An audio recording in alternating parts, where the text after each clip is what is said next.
இப்பொழுது வான மண்டலம், அதாவது நாம் காண்கிற இந்த வானம் உன்னதம். மூன்றாம் வானம் என்பது உன்னதம், அதுதான் சீயோன். இரண்டாம் வானம் ஒன்றாம் வானம், நாம் காண்கிற வானம் ஒன்றாம் வானம். ஆக வான மண்டலங்கள் என்றால் இரண்டாம் வானத்திலே சாத்தானுடைய வாசஸ்தலமாக இருக்கிறபடினால் அவன் வான மண்டலத்திலிருந்து மணவாளன் இயேசுவின் ரகசிய வருகையை தடை செய்ய தாமதப்படுத்த அவன் இரண்டாம் வானத்தை ஆக்கிரமித்து வைத்திருக்கிறான் என்பதை அறிகிறோம். We can see there are three different parts of skies. The first sky which we gaze at there, and the natural all the sun, moon, stars are placed in the first sky. The second sky, second heavens, refers to the kingdom of Satan, where he occupies the entire second heavens to be his kingdom. The third heavens, which we call the Zion, where the kingdom of God is placed. Satan, the devil, has occupied the second heavens to stop his king coming back again. He is trying his best to stop his coming back. நீதிமான்களின் ஐக்கியமான மனவாட்டியோடு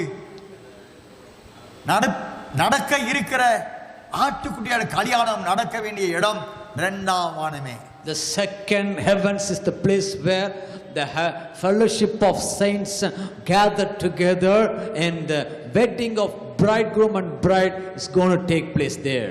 அங்கே இருந்து இவன் பூமியிலே சபை எழும்பி இயங்கி மனவாட்டியாய் மகிமையின் மேல் மகிமடைந்து நித்தியவாசியாக தடை செய்து கொண்டிருக்கிற மல்சர்ப்பத்தின் வாசஸ்தலமாய் அது இருக்கிறது. Now he turned that second heavens to be his kingdom, and he is trying his level best to make these things not to be take place.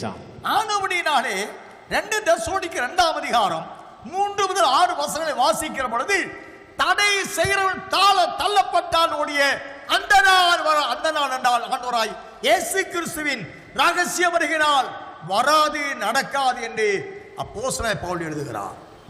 And in the book of 2 Thessalonians chapter 2 verse 9 to 11 we can find the one who makes the break, one who stops his coming will be taken out of the way.